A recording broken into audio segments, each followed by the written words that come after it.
Bukas ay ika-20 taon na mula nang tumama ang malakas na lindol sa Luzon.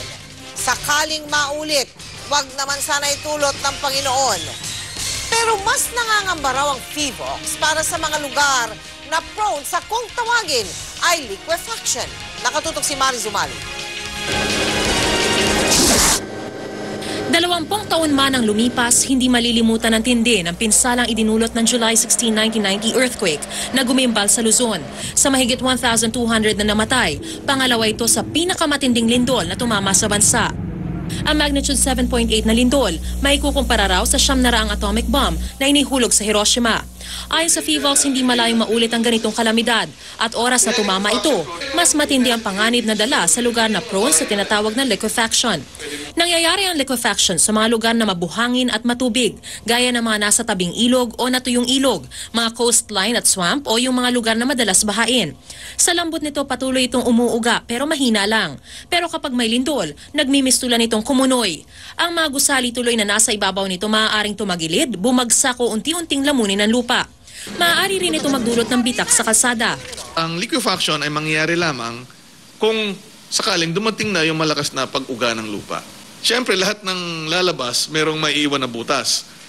Kaya kung ang tubig at buhangin ay lalabas as a fountain of water and sand, merong parang pigsa ng lupa or sun boil. Maaaring makalala rin ang nakaambang pagpasok ng La Nina bagamat hindi ito ang pangunahing dahilan. Kung matagal ang ulan o matindi ang buhos ng ulan, maraming tubig ang maiipon sa ilalim ng lupa, mas na-increase niya ang potential na magkaroon ng liquefaction. Pero hindi siya magtitigil kasi kailangan ng lindol. Ayon sa PHIVOLCS, delikado ang mga lugar na prone sa liquefaction dahil oras na magkaroon ng lindol, doble ang tindi ng pagyanig na maaaring idulot sa mga lugar na ito at posible pang maging sanhi ng kawalan ng mga negosyo at ari-arian. Sa isinagawang geohazard mapping ng PHIVOLCS, lumalabas na 43 barangay sa Pampanga at Nueva Ecija ay prone sa liquefaction.